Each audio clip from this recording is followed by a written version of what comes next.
Hello అండి అందరికీ. రీసెంట్గా జరుగుతున్న ఇరాన్ మరియు ఇజ్రాయెల్ యుద్ధంలో ఒక నీతి అంటే ఒక మోరల్ అనేది బయటపడ్డదనమాట. ఆ మోరల్ ఏంటి అంటే, నీకు నష్టం వస్తే నువ్వే పోరాడాలి కానీ నీకు తోడు ఎవడూ నిలబడ్డు అని చెప్పేసి మోరల్ అనమాట.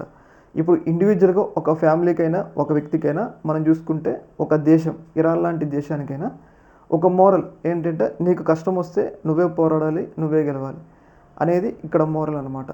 మనకి కష్టం వచ్చినప్పుడు మన కులపోడు వస్తాడు, మన పక్కింటోడు వస్తాడు, అలాగే మన పక్క దేశం వస్తుంది అని చెప్పేసి మనం ఆశపడి వాళ్ళకెళ్ళి చూడకూడదు. ఎందుకంటే వాళ్ళు కీలక సమయంలో హ్యాండ్ ఇచ్చినప్పుడు మనమే పోరాడాలన్నమాట. అయితే రీసెంట్గా ఇవన్నీ ఎందుకు చెప్తున్నానంటే, రీసెంట్గా జరుగుతున్న పరిణామాలు దాదాపు ప్రపంచంలో 57 కంట్రీలు ముస్లిం కంట్రీలు ఉన్నాయి. ఈ 57 కంట్రీలు కూడా ఇజ్రాయిల్ ఇరాన్ మీద దాడి చేస్తుంటే ఏ ఒక్క దేశం కూడా ఇజ్రాయిల్ మీద శాంక్షన్లు వేయడానికి అంత ఆసక్తి చూపలేదు. అంటే పైకి ఖండిస్తారులే కానీ ఏదైతే తోటి ముస్లిం దేశాలని ఇజ్రాయిల్కి వ్యతిరేకంగా దాడి చేయడానికి కానీ, ఇజ్రాయిల్ మీద శాంక్షన్స్ విధించడానికి కానీ ఏ ఒక్క దేశం కూడా ముందుకు రాలి. అంటే 57 దేశాలు ఉన్నాయి. పొద్దున్న లేస్తే మనం ఇస్లాం మతం మనకి మనం ఒకళ్ళు తోడుండాలని చెప్పేసి వాళ్ళు అనుకుంటారు. అంటే వాళ్ళ యొక్క ఇస్లాంలో ఒకరి వ్యక్తికి ఒకరికి తోడుండాలి ఉమ్మా ప్రకారం అనే ఉంటుంది అనమాట. అలాంటి దేశాలు కూడా ఈరోజు ఇరాన్ మీద అమెరికా, ఇజ్రాయెల్ ఇంత భీకరంగా ఎలా అంటే ఇరాన్ ఎయిర్ స్పేస్లోకి వెళ్ళి దాదాపు B-2 బాంబర్లతో ఇరాన్కి సంబంధించిన అణుస్థావరాల మీద తీవ్రంగా దాడి చేస్తున్నా కానీ ఒక్క ముస్లిం దేశం కూడా అమెరికాని, ఇజ్రాయెల్ని ఖండించడానికి ధైర్యం రావట్లా.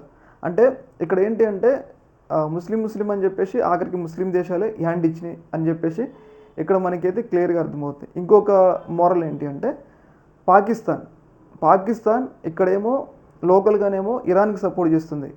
ఇరాన్కి మేము మద్దతుగా ఉంటాం తోటి ముస్లిం దేశానికి. కానీ అసీమ్ మునీర్ డొనాల్డ్ ట్రంప్తో ఏదైతే ప్రైవేట్ డిన్నర్ చేస్తాడో, అంటే ఆర్మీ చీఫ్ ప్రైవేట్ డిన్నర్ చేస్తాడో, అలాగే ఏదైతే ఇండియా మరియు పాకిస్తాన్ మధ్య యుద్ధం ఆపినందుకు పాకిస్తాన్ అధికారికంగా డొనాల్డ్ ట్రంప్కి నోబెల్ పీస్ బహుమతి ఇవ్వాలి అని చెప్పేసి నామినేట్ చేస్తుంది. అంటే ఇక్కడ డబుల్ స్టాండర్డ్స్. అంటే అక్కడ ఇరాన్ని ఒకవైపు మద్దతు ఇస్తూనే ఇరాన్ మీద దాడి చేస్తున్న అమెరికా అనే అధ్యక్షుడికి నోబెల్ ప్రైజ్ ఇవ్వాలి అని చెప్పేసి మరొక వైపు నామినేట్ చేస్తుంది. అంటే దీన్ని బట్టి ఏంటంటే డబుల్ స్టాండర్డ్స్. గుంటనక్క దేశాలు ఆఖరికి పక్కనున్న ముస్లిం దేశమైన ఇరాన్కి పాకిస్తాన్ని సపోర్ట్ చేయాలి, ఇంకా మిగతా ఏం దేశాలు సపోర్ట్ చేస్తే అంటే దీన్ని బట్టి మోరల్. అంటే ఇక్కడ క్లియర్గా నేను చెప్పాల్సింది ఏంటంటే, మనకి ఏదైనా కష్టం వస్తే హెల్త్ ప్రాబ్లం కానీ సంథింగ్ ఎలాంటి ప్రాబ్లం వచ్చినా కానీ మనకి పక్కనోడు ఎవడు సహాయం చేయడు, అర్థమైందా? అందుకోసం చెప్పేసి మనమే ఇప్పుడిప్పుడే సెక్యూర్గా మన జీవితాన్ని కానీ అవన్నీ కూడా ప్లాన్ చేసుకోవాలన్నమాట. అలాగే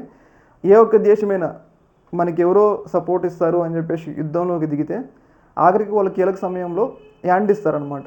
అర్థమైంది కదా? అట్లనే ఉక్రెయిన్ విషయంలో వెస్టర్న్ దేశాలన్నీ, అమెరికా అన్నీ కూడా ఉక్రెయిన్ని రచ్చగొట్టినాయి. ఆఖరికి కీలక సమయంలో ఉక్రెయిన్ నుంచి వెళ్ళిపోయినాయి. ఇప్పుడు రష్యా ఉక్రెయిన్ మొత్తం ఆక్రమించుకోవడానికి ఒక మంచి అవకాశం. అంటే ఇట్లా అనమాట, ఒకళ్ళ మాట నమ్మి ముందుకు వెళ్ళకూడదు అనేది ఇక్కడ మోరల్ అనమాట. ఈ యొక్క అంశంలో మీ యొక్క అభిప్రాయం కింద కామెంట్లు తెలియజేయండి. ఓకే మరి.